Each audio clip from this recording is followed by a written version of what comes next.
good day. I am Jessa Linares and I'll be reporting about institutional correction module 2. So, the topic to be discussed, the history, philosophy and objectives of imprisonment and development of prisons. Sing Sing Prison, Auburn System, Pennsylvania System, 5 deployment of prisoners, forms of punishment, age of enlightenment, personalities behind correctional institutions, from Cesare Marquez of Vicaria Binisaya, Cesare Lombroso, William the Conqueror, Enrico Ferri, and Clifford Shaw.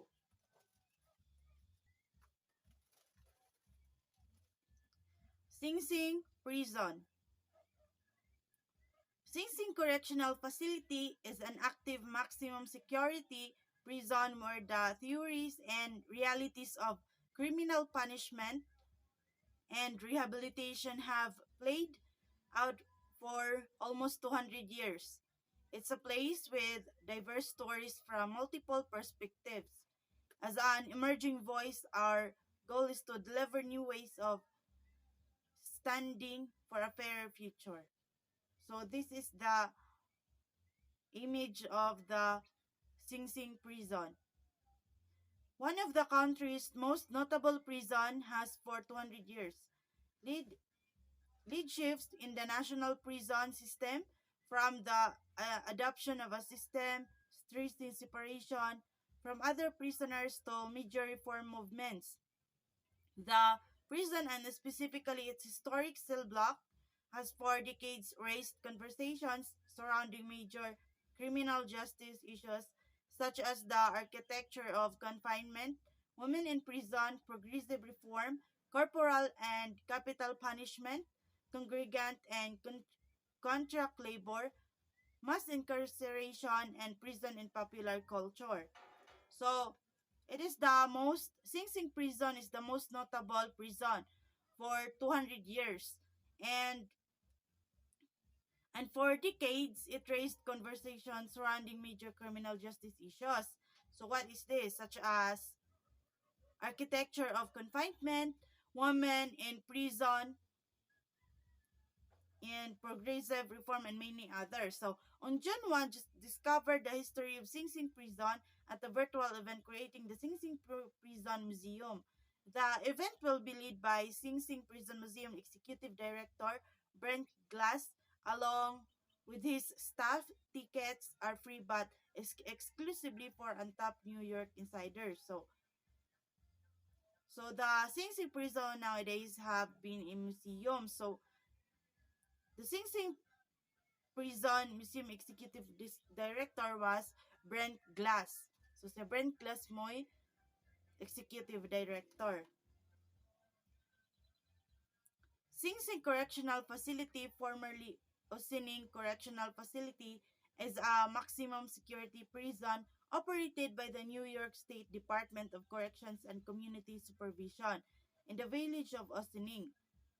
New York it New York it is about 30 miles, 48 kilometers north of New York City on the east bank of Hudson River.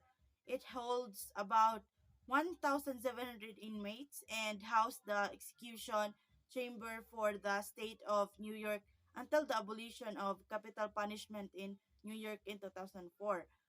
The name Sing Sing was derived from the Sink Indian tribe from whom the land was purchased in 1685 and was formerly the name of the village in 1970. The prison's name was changed to the Ossining Correctional Facility, but it reverted to its original name in 1985. There are plans to convert the original 1825 cell block into a period museum. So, Sing Sing was derived from the word Sin Sing. It it is the name of the Indian tribe. Then Sing Sing Correctional Facility was located in New York, Ossining, about 30 miles or 48 kilometers north of New York City. So, the history of the Sing Sing prison from the early years. Sing Sing was the fifth prison constructed by New York state authorities in 1824.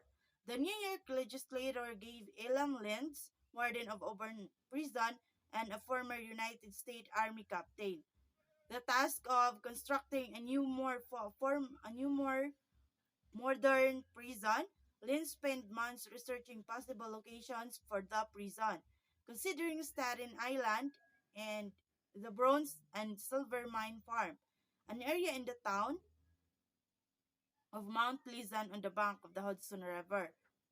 By May, Lynch had decided to build a prison on Mount Pleasant, near and thus named after a small village in Winchester County named Sing Sing, whose name came from a Dawapinger Native American word sink sink, which translated to stone upon stone.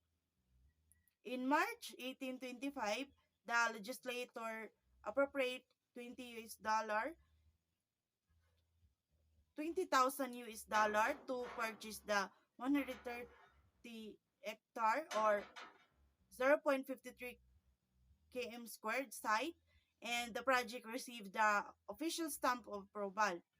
Then selected 100 inmates from the Auburn prison for transfer and had them transported by barge via the Erie Canal and down the Hudson River to freighters.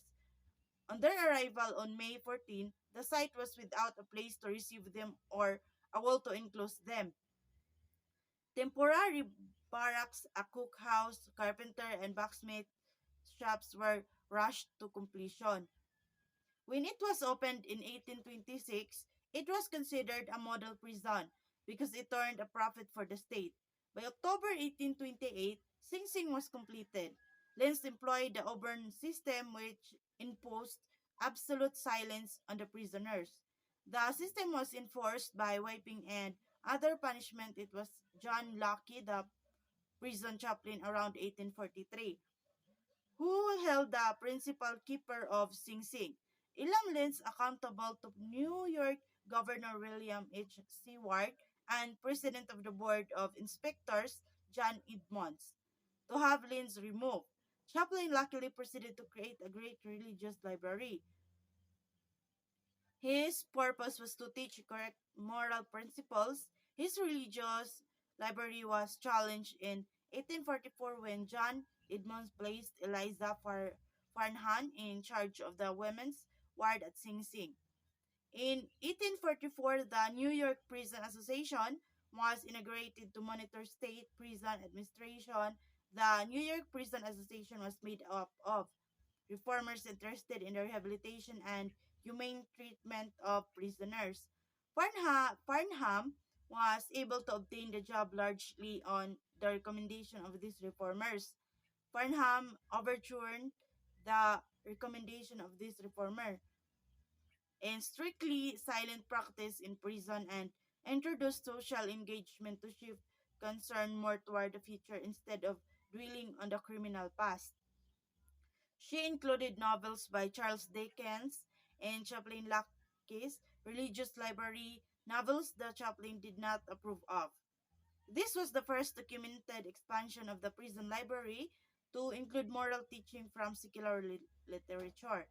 So his purpose was to teach the inmates of moral principles and put a prison library in the prison. So that's it. Thomas Mott of Osborne Sr. as warden of Sing Sing was brief but dramatic.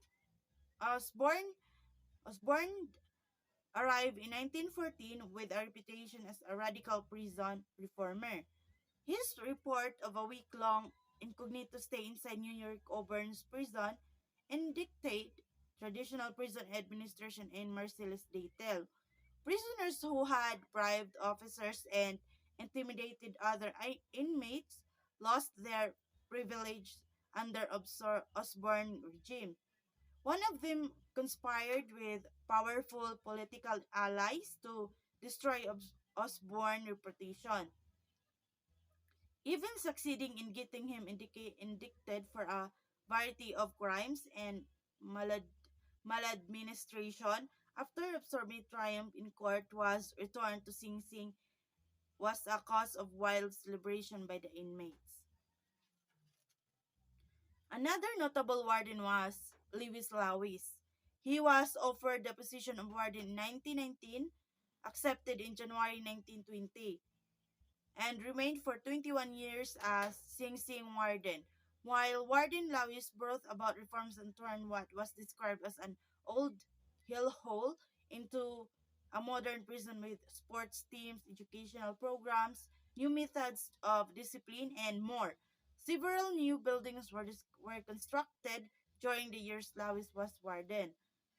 Lawis retired in 1941 and died 6 years later. So, Lewis Lewis was give the prison into modern one.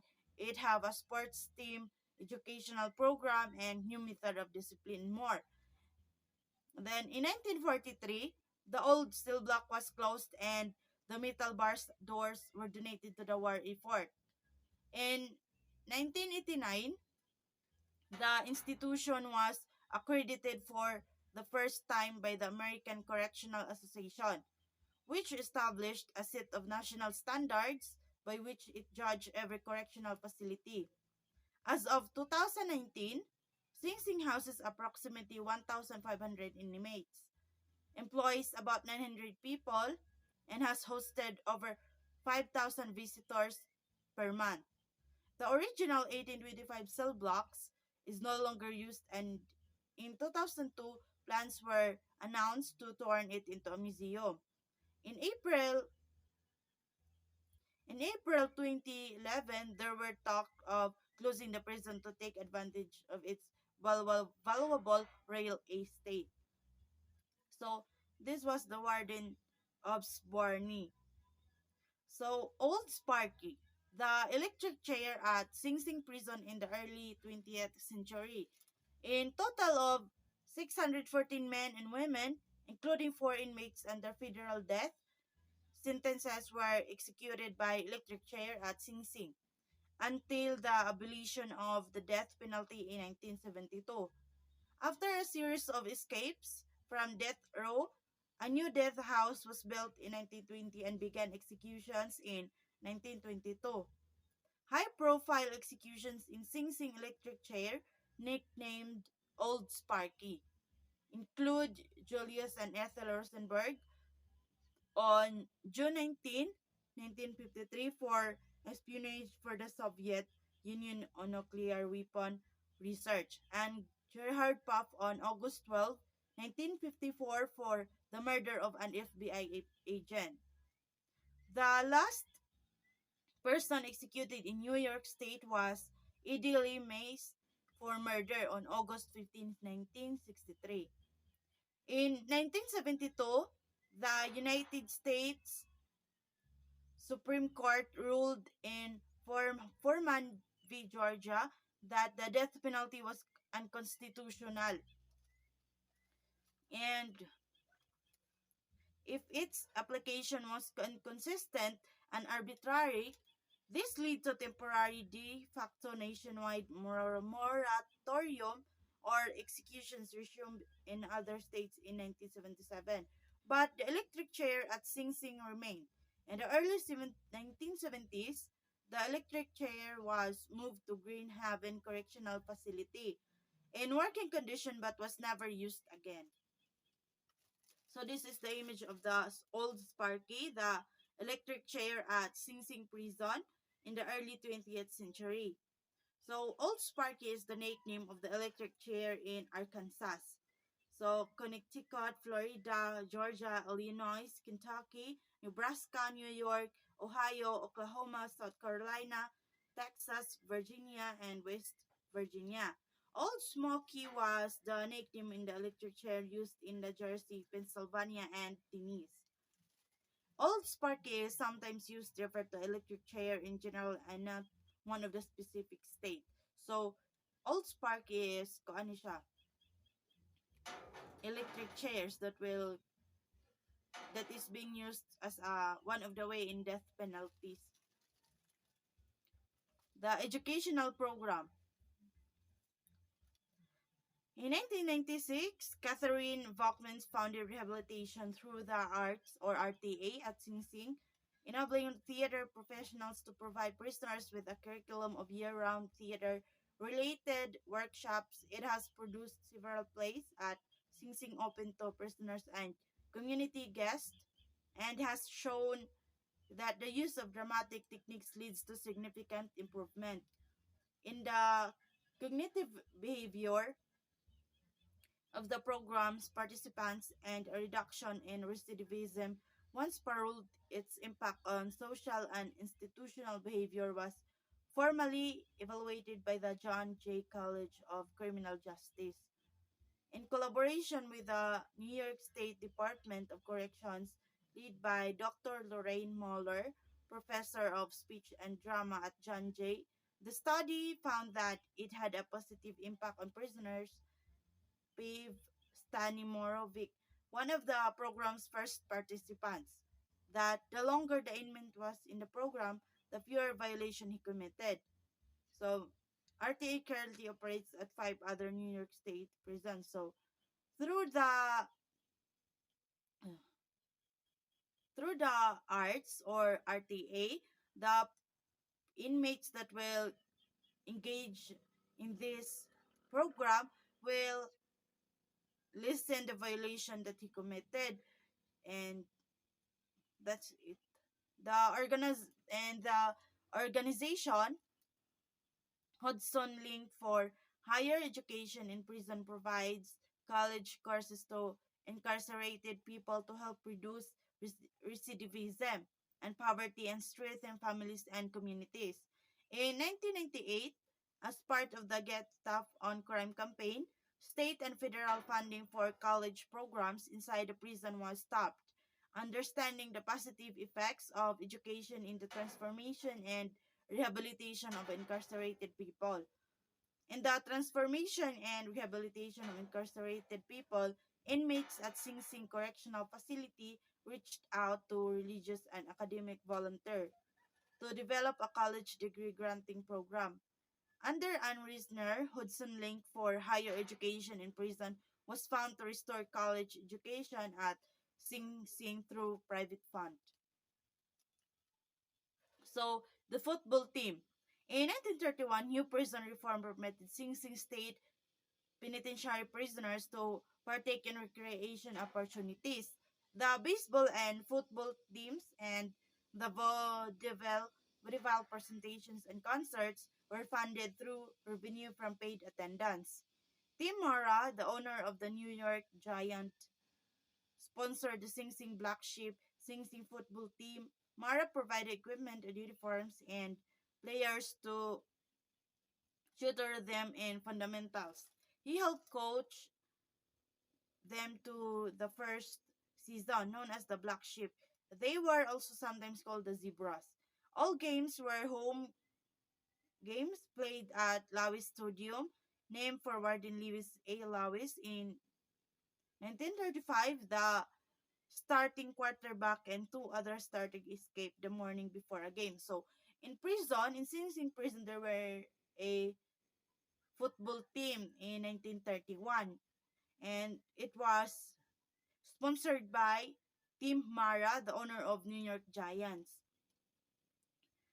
The Alabama Pits was their starting quarterback and star for the first four seasons, but then finished his sentence upon release. Alabama Pits played for the Philadelphia Eagles in 1935.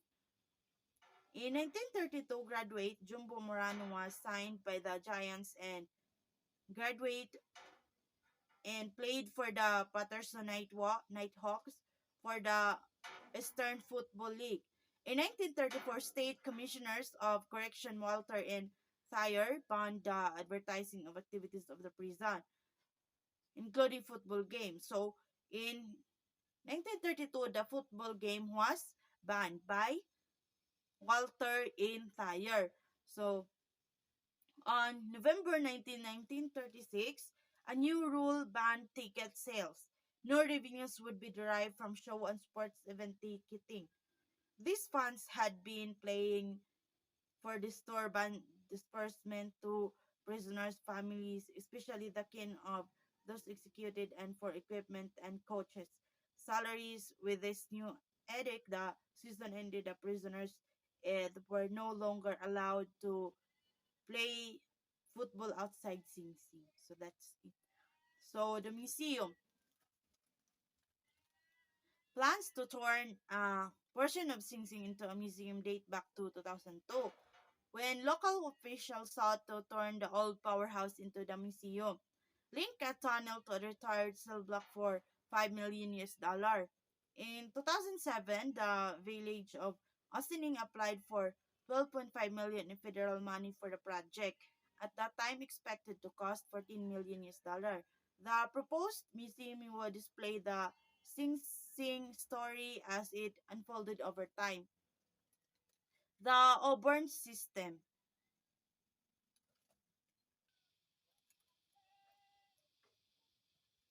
The Auburn system, also known as the New York system and congregate system, is a penal method of the 19th century in which persons worked during the day in groups and were kept in solitary confinement at night.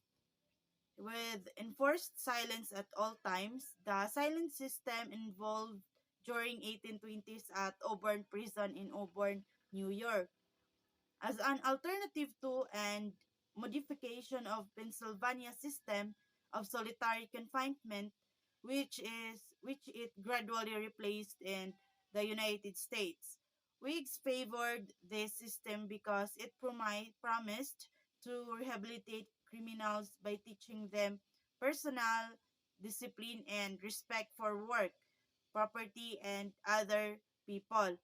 Among notable elements of Auburn's system were striped uniforms, lockstep, and silence. Prison life.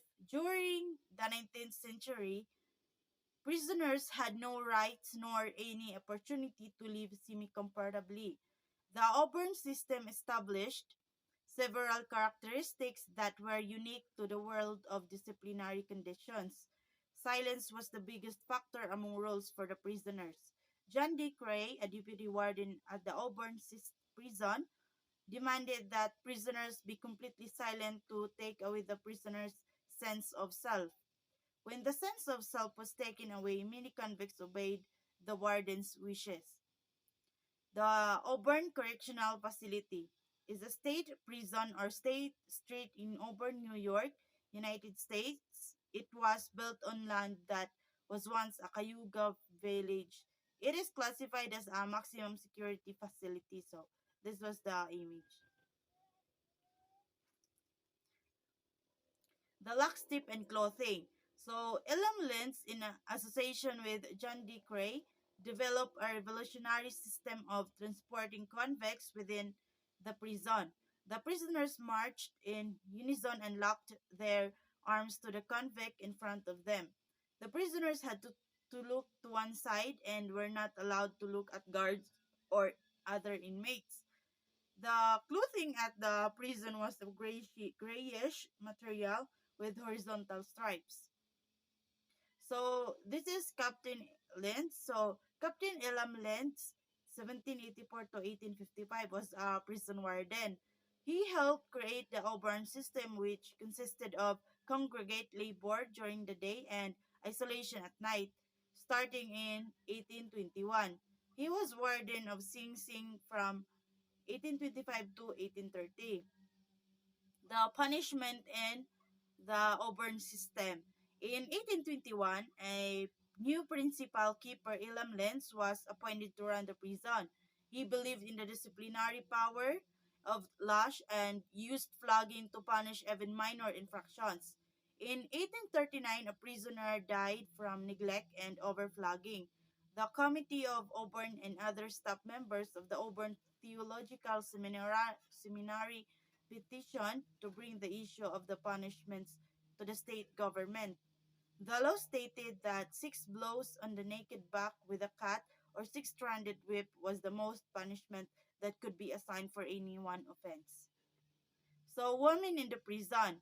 In the early days of the prison, women inmates were held in the windowless attic atop the high security prison. They shared a single room and slept in the same area where they worked, primarily at picking wool, knitting, and spooling. In 1838, all women prisoners were transferred to the then new female wing at Sing Sing. In 1882, the women returned to a new building at the Auburn prison. The Auburn Women's Prison remained in operation until 1933 when a new maximum security wing for female inmates opened in Bedford Hills. The Pennsylvania System. The early punishment of Pennsylvania system, his fellow colonists could tell William lived a life of crime. His ears were cropped and lash mark scared his back. His right palm bore a charred B for burglary and on the left R for rogue.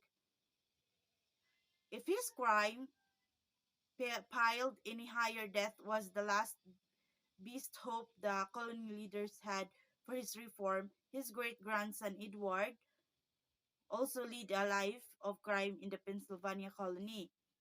But no scars or bonds betrayed his deeds. His punishment sitting in a cell alone to reflect on his deeds in hope that he'll be a reformed man.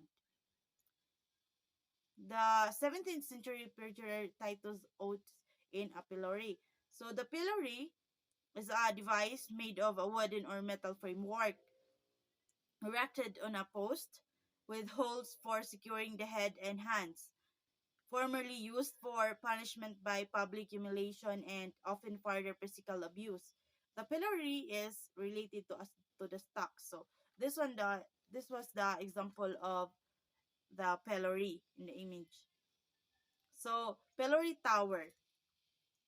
The pillory tower, by today's standards, crime and punishment in early colonial times, seem both petty and horrific during William's time.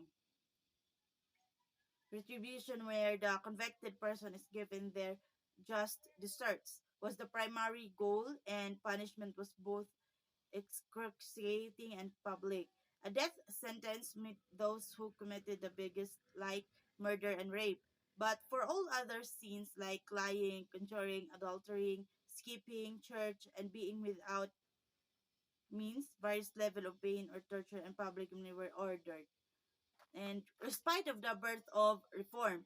So William Penn, founder of the Pennsylvania colony, having suffered in the prisons of England, ushered in reforms in 1680. Those convicted of small crimes got bail, and more serious crimes were punished by hard labor. The jail were replaced with workhouses where the incarcerated person worked most of the day and learned a trade to contribute to society when released.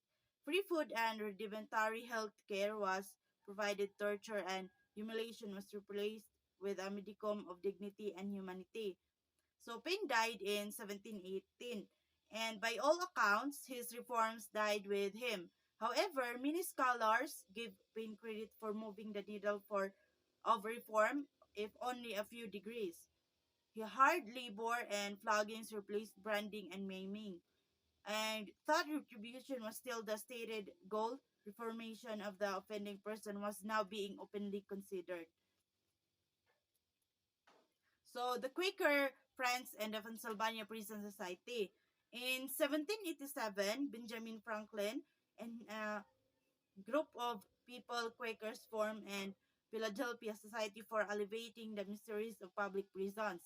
This later became the Pennsylvania Prison Society, and they began lobbying for significant reforms in this prison system. In 1790, they got their wish. Legislation was passed that converted a city jail built on Walnut Street in 1773 to the nation's first penitentiary prison with the purpose of rehabilitation and reform. The Quakers believed that a separate system should be instituted where an imprisoned person could seek penitence through isolation and reflection.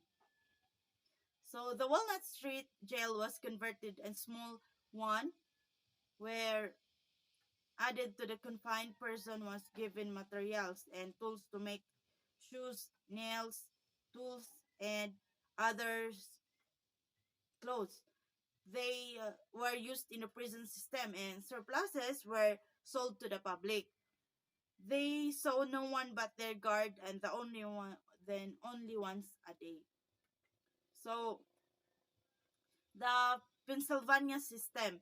The Pennsylvania Prison Society pressured the legislature to expand the Walnut Street model across the state. Dignitaries and officials from other states and England visited to see and judge these reforms. For themselves, this became known as the Pennsylvania prison system, which possessed the following attributes. It used isolation to foster penitence. It was humanitarian based, convicted prison work. The focus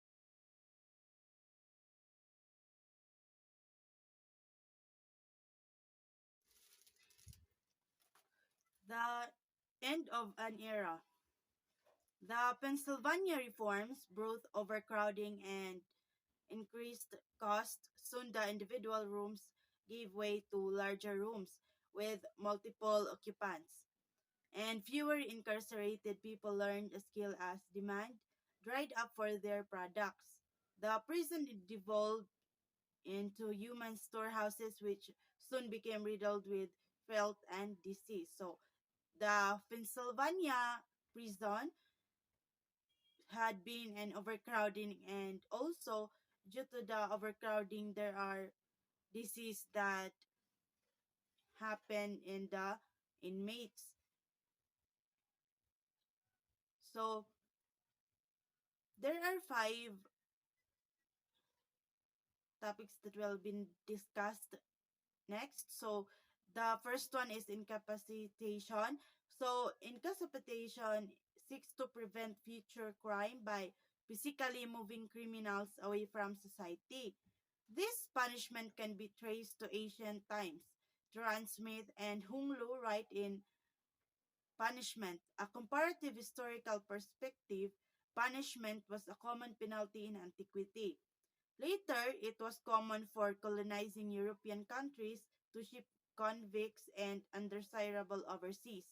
In modern times, house arrest, incarceration, and the death penalty are all forms of incapacitation.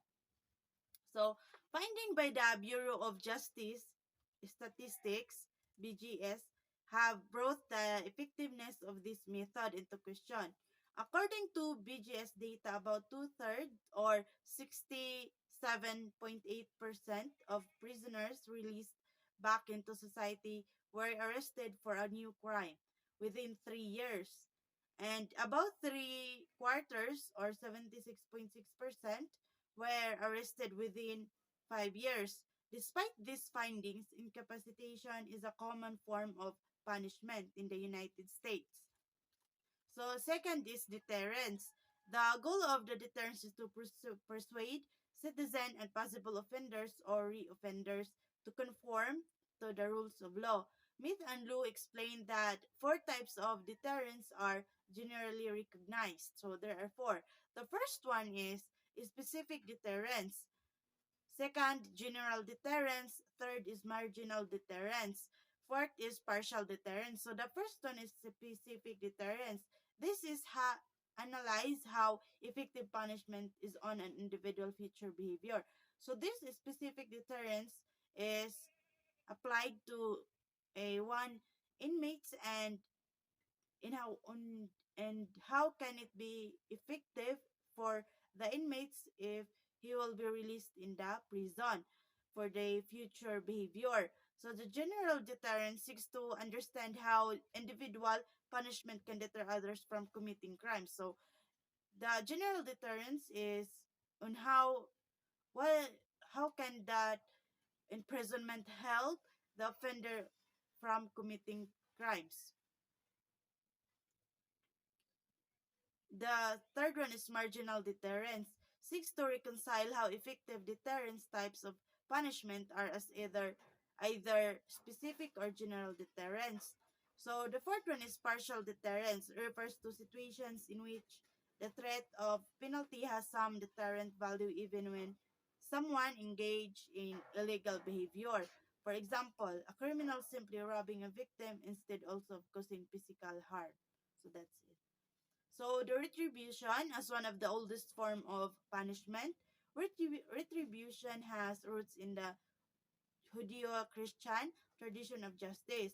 In her book Criminal Law, Lisa M. Storm explains that retribution prevents crime by giving victims or society a certain sense of satisfaction that a defendant has been punished appropriately, reinforcing the belief that the criminal justice system is working effectively. Modern example of retribution is include the widespread practice of imposing fine as well as enforcing mandatory sentencing policies for certain offenses under the law. As an effective punishment, retribution has been criticized as being overly rigid and limited in its capacity to change societal behavior. However, it remains popular. So the fourth one is rehabilitation. A common prison policy in America up until the 1970s, rehabilitation focuses on helping criminals and prisoners overcome the barriers that lead them to committing criminal acts. This includes developing occupational skills as well as resolving psychological issues such as drug addiction and aggression, explains the American Psychological Association, APA, considering the opposite of retribution. The ultimate purpose of rehabilitation is to transition offenders back into society. The APA reports that in examining massive data individualized approaches to crime complemented with community-based approaches can prove effective in reducing offenders' recidivism. The fifth one is restoration, a radical different approach to criminal punishment. The goal of restoration is for the offender to make direct amends to both the victim and the community in which the crime was committed. Although a relatively new practice in modern times, the concept of restorative justice can be founded in the early legal systems of Western Europe, ancient Hebrew justice, and pre-colonial African societies. During the process of restoration, victims initiate a process in which both they and the offender meet to share feelings and concerns. The dialogue offers victims the opportunity to be heard and the offender to make amends and receive forgiveness. Restorative justice often used in crime involving youth offenders. So, proceed to the Age of Enlightenment. The Age of Enlightenment was a philosophic movement of the 18th century marked by a rejection of traditional social, religious, and political ideas and an emphasis on rationalism. The events of the 18th century are especially important to the students of corrections, for it was during this period, later known as the Age of Enlightenment, that some of the most brilliant philosophers of our history recognized humanity's essential dignity and imperfection and lead the movement for reform. The impact of their work, though not limited to one area, were particularly constructive with regards to the treatment of criminals. The 18th century Age of Enlightenment probably played the largest role in prison reform. This time is sometimes called the Age of Reason. When people began to value reason and rationally, the Enlightenment brought a new view regarding criminals. French philosophical thinkers Montesquieu and Voltaire epitomized the age of enlightenment's concern for the right of humanity. Montesquieu brought the abuses criminal law to public attention. Voltaire became involved in a number of trials that challenged the old ideas of legalized torture, criminal responsibility, and justice. Their the next topic is all about the personalities behind correctional institutions. The first one is Cesare Beccaria. So Cesare Beccaria in full Cesare Bunisana Marches de Beccaria, born on March 15, 1788 in Milan, Italy, died on November 28, 1794. Italian criminologist and economist who died Delezze Deli Pen was a celebrate volume on the reform of criminal justice. Beccaria was the son of Milanese aristocrat of modest means. From an early age, he displayed the essential traits of his character. A highly volatile temperament resulted in periods of enthusiasm, followed by depression and inactivity. He was reserved and somewhat taciturn in his social contacts but placed great value in his personal and family relationship. At the age of 8, he was sent to the Jesuit school in Parma. Beccaria later described education he received there as fanatical and stiff, linked to the development of human feelings, although he revealed a mathematical aptitude little in his days, give indication of the remarkable intellectual achievements that there were soon to follow. In 1758, he received a degree in law from the University of Pavia. In 1760, Becarius proposed marriage to the 16 years old Teresa Blasco encountered the obdurate opposition of his father. The following year, the marriage took place without parental consent, and the young couple began their life together in a poverty. The bridge between father and son was ultimately repaired, and Beccaria and his wife was received into the family home. In 1762, a daughter, the first of his three children, was born. So, Marquis of Vicaria Bunisaya, Italian economist and proponent of judicial reform, Cesare Beccaria was the author of the most Italian work of the Enlightenment on crimes and punishment. He was born into a noble family of the state of Milan, which was part of the Austrian Habsburg Empire, and was schooled by the Jesuit in Parma. After receiving his law degree from University of Pavia in 1758, he returned to live in Milan. Beccaria's 20s were the most important decade in his intellectual and emotional life. What were the beliefs of Cesare Beccaria? Cesare Bonisana Beccaria. So Beccaria believed that people have a rational manner and apply it toward making choices that will help them achieve their own personal gratification. In Beccaria's interpretation, law exists to preserve the social contract and benefit society as a whole. So Cesare Lombroso. The Italian criminologist Cesare Lombroso, 1835 to 1909, devised the non-automated theory that criminality is determined by physiological traits, called the father also of he is also the father of modern criminology. He concentrated attention on the study of the individual offender. He was born in Verona on November 6, 1835. Cesare Lombroso studied medicine at the University of Pavia, Padua, Vienna, and Giona. His interest in psychology and psychiatry merged with his study of the physiology and anatomy of the brain, and ultimately lead to his anthropometric analysis of criminals. While he was in charge of the insane of hospital in Pavia, Pesaro, and Reggio Emilia, his interest in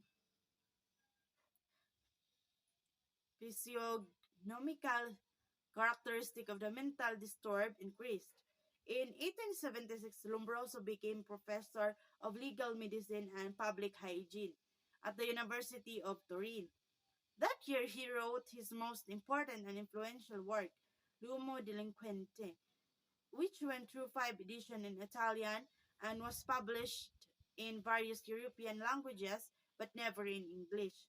A deep and lasting friendship developed between Lombroso and his chief student Enrico Ferre, who became Italy's leading criminologist.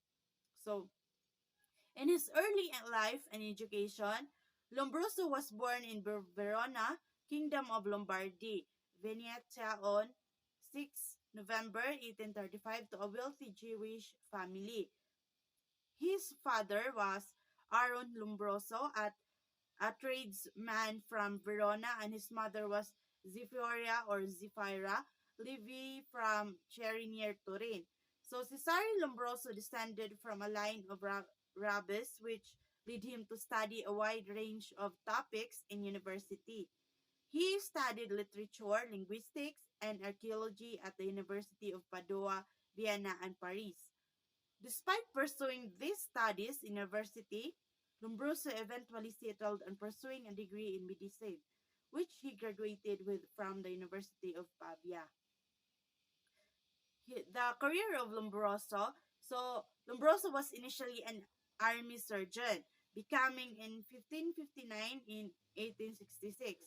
He was appointed visiting lecturer at Pavia and later took charge of the insane asylum at Pesaro in 1871.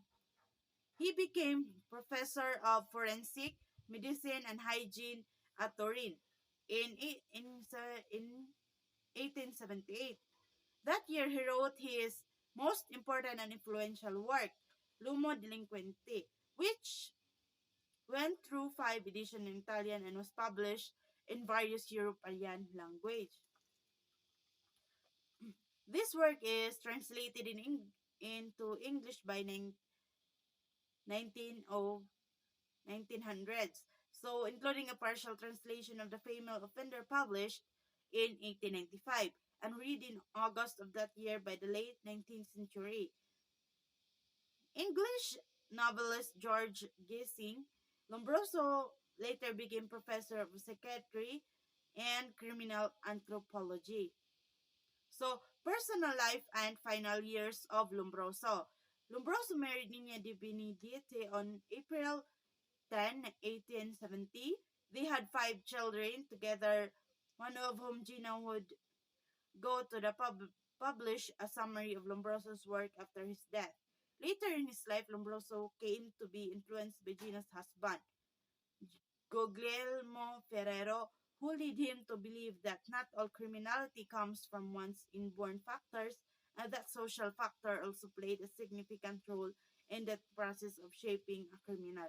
So, Lombroso died in Turin in 1909. The next one is William the Conqueror. William the Conqueror, also known as William the First of England, was a French statesman and warlord. He was the first Norman king of England from 1066 to 1087. He was also the Duke Normandy from 1035 until his death. At the Battle of Hastings, William defeated Harold Godwinson, the last Anglo-Saxon king of England. That event is shown in the Bayeux Tapestry. He changed the course of both Norman and English history. He and Harold fought to see who would have the English throne. Harold was killed at the Battle of Hastings in 1066. So, early life and minority of William the Conqueror. So William was the son of Robert I, Duke of Normandy, by his concubine Herliva. He was born in Falaise, Normandy in 1027 or 1028. William became the Duke of Normandy when his father died in 1035. In 1034 or 1035, Duke Robert wanted to go on a pilgrimage to Jerusalem. He made his nobleman swears to make his young son William their Duke if he was killed. But William's minority rule of Normandy did not start well. Some Normans did not want a boy as their duke. Robert II, Archbishop of Rouen, was a powerful man in Normandy. He protected William. King Henry I of France also approved of William. In 1037. Archbishop Robert died without his support. Norman nobles began fighting among themselves. Some wanted William out of the way and tried to kill him. One of the Williams' servants was killed in the very room where William slept. Two more of William's protectors died during this time. Normandy was in complete disorder. In 1042, William held a church council in Normandy. At that council, the church made a new law called the Truce of God. It was to help stop all the private wars. There could be no fighting on feast days or fast days. No fighting was allowed from Thursday night until Monday morning. The punishment of breaking the truce was excommunication. William probably reached the age of majority in about 1044. He no longer needed tutors, he could now rule on his own. Norman invasion of England. William began his plans to invasion almost as soon as he received news of the events in England. He called a meeting of his greatest men. William made plans to gather a large army from all over France. His influence and wealth meant to be called mount a large campaign. His first task was to build a fleet of ships to carry his army across the English Channel. Then he started gathering an army. His friendship with Brittany, France, and Flanders meant he did not have to rely only on his own army. He hired and paid soldiers from many parts of Europe. William asked for and got the support of the people who gave him a banner to carry into battle. At the same time, Duke William was planning his invasion, so too was Harold Hardrada. The King of England known both would be coming, but he kept his ships and forces in the south of England where William might land. So William may William may have had as many as 1,000 ships in his invasion fleet. They had favorable winds to leave Normandy on the night of 27 September 1066. William Ship's da Mora was a gift of his wife, Matilda. It led the fleet to the landing of Pevensey the next morning. As soon as he landed, William got news of King Harold's victory over the Norwegian King of Stamford Bridge. In the north of England, Harold also received news that William had landed at Pevensey and came south as quickly as he could. The king rested at London for a few days before taking his army to meet William and his French forces. The hurrying of the north. William's northern army was wiped out and York was in ruins. At the same time, smaller rebellions were breaking out in Wales and southwest England. William William knew he was in trouble. He began by calling in all his commanders and troops to combine his forces. The king knew that with a smaller army, he had no deal with one group or rebels at a time. He sent William Fitz Osborne and Brian of the Brian of Brittany to deal with Exeter. William himself fought an army moving in front the east. In both cases, the Norman armies were victorious. He now moved on the northern armies that he destroyed New York, but he was unable to get any farther north than Pontefract. After trying for several weeks, William bribed the Danish fleet to withdraw from York for the winter. They agreed and returned to the mouth of the Humber to winter there. William was now able to move up to York. He built the castle there. He then had his forces spread out and destroy everything useful.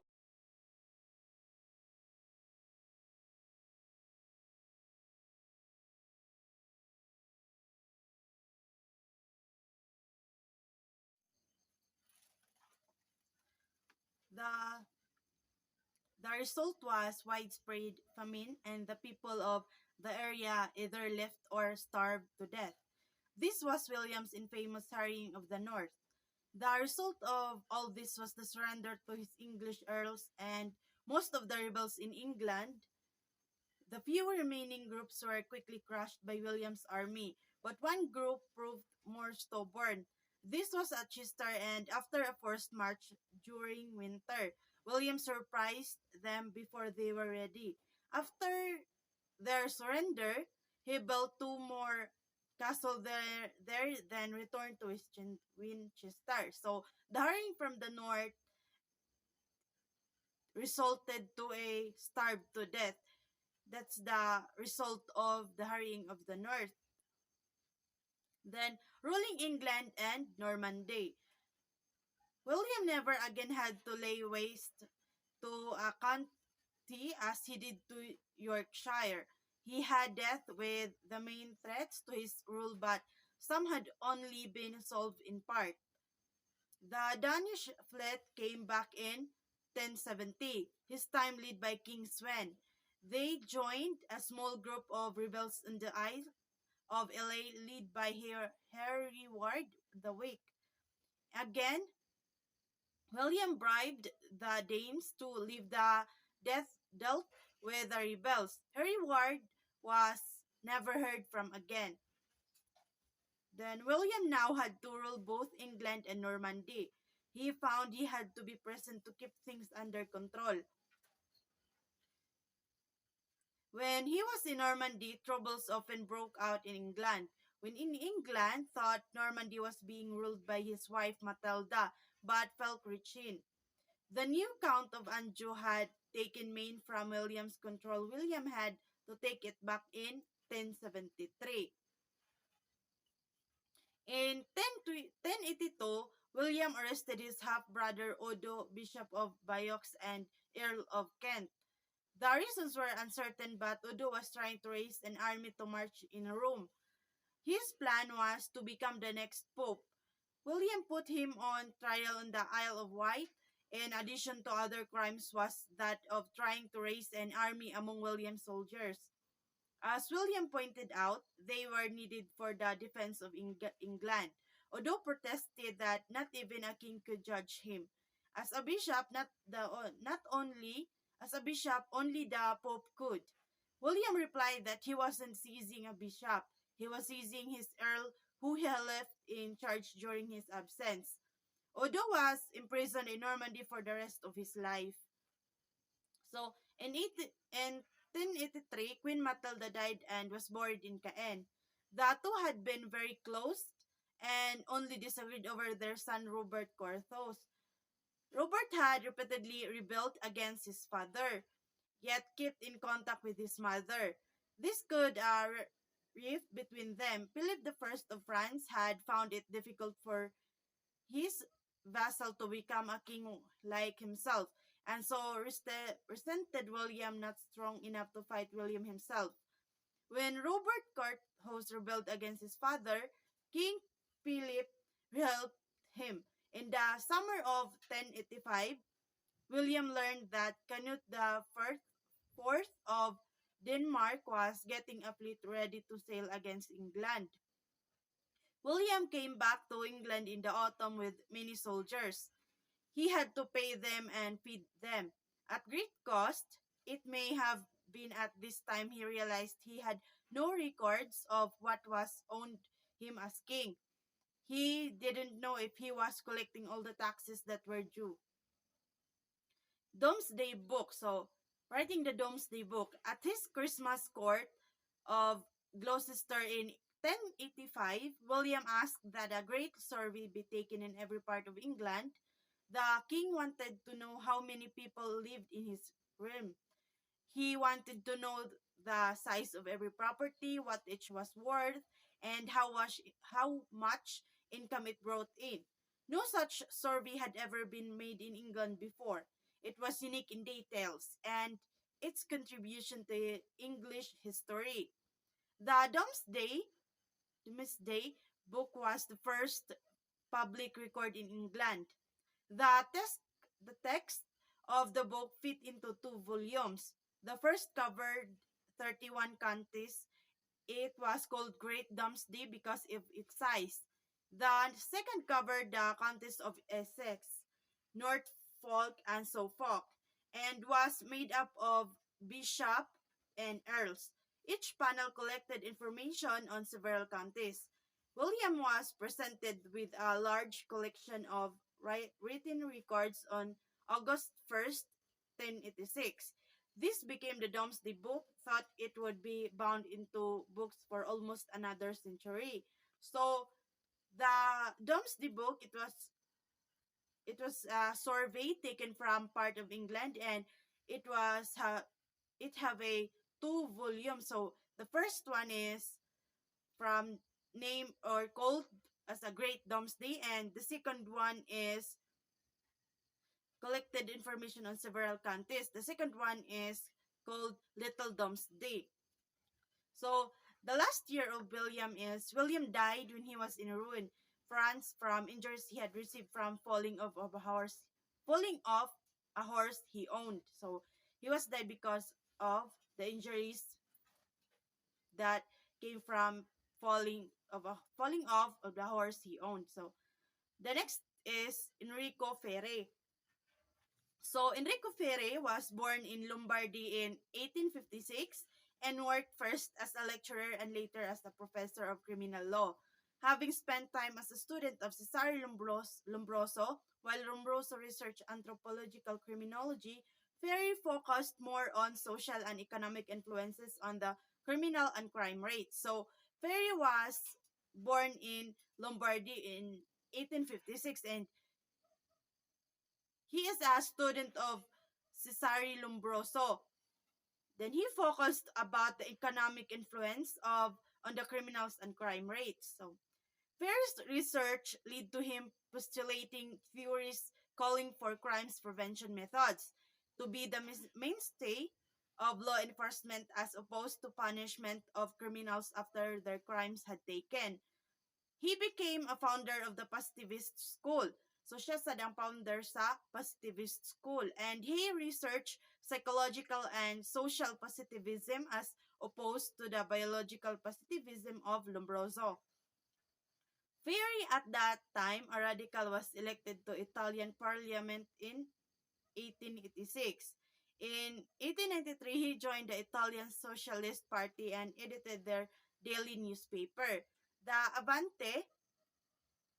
So the name of the newspaper is Aviante. So in 1900s and 1904, he spoke out in Congress against the rules of socialist ministers in Borghese government. Ferry favored Italian neutrality during World War I, and he was re-elected as a Socialist Party deputy in 1921. In post-war Italy, he became a supporter of Mussolini's fascist regime. Ferry died in 1929. So Ferry researched about the crime prevention methods. So to be the mainstream of law enforcement. So he he also one of the Socialist Party deputy in 1921, and he died in 1929. So the criminology theories so fair disputed Lombroso's emphasis on biological characteristics of criminals. Instead, he focused on the study of psychological characteristics, which he believed accounted for the development of crime in an individual. These characteristics included slang, handwriting, secret, symbols, literature, and art, as well as moral insensibility and a lack of repugnance to the idea and execution of the offense previous to its commission, and the absence of remorse after committing it. So, very is disputed Lombroso's emphasis on biological theory. So, he focused on the study of psychological characteristic of a person. So, on how the development of crime in an individual from its handwriting, secret symbols, literature, and etc. So, Ferry argued that sentiments such as religion, love, honor, and loyalty did not contribute to criminal behavior, as these ideas were too complicated to have a definite impact on a person's basic moral sense, from was from which Ferry believed criminal behavior stemmed. Ferry argued that other sentiments such as hate, cupidity, and vanity had greater influence as they held more control over a person's moral sense. Ferry summarized his theory by defining criminal psychology as a defective resistance to criminal tendencies and temptation due to the ill-balanced impulsiveness which characterized children and savage. So, Ferry argued that religion, love, honor, and loyalty did not contribute to the criminal behavior. Instead of the hate, cupidity, and vanity had greater influences in committing crimes. So the next one is Clifford Show. So Clifford Robe Show, 1895 to 1957, was an American sociologist and criminologist. He was a major figure in the Chicago School of Sociology during the 1930s and 1940s, and considered to be one of the most influential figure in American criminology.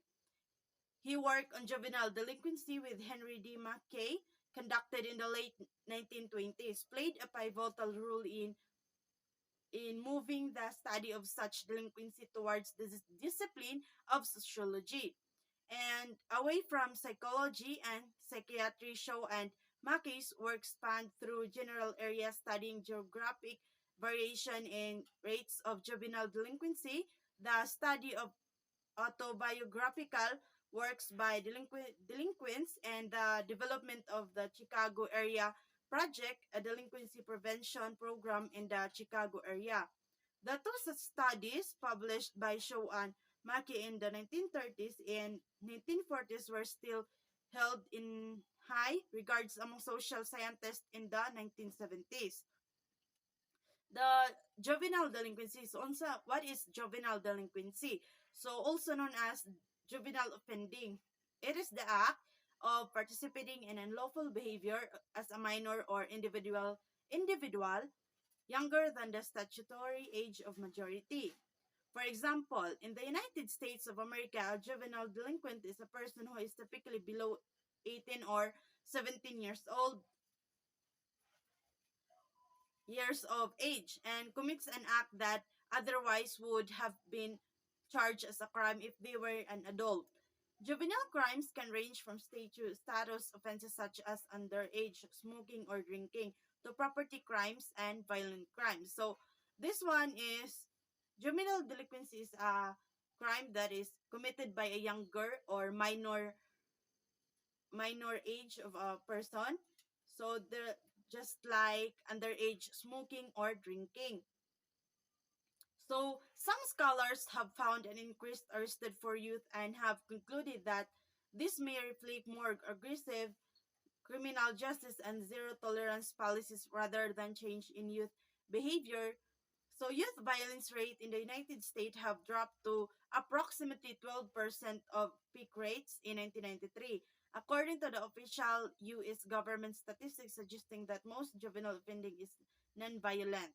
So, so there were a research that found an increase in arrest for youth. So as a youth, they they commit crimes because being they are being exempted by the punishment.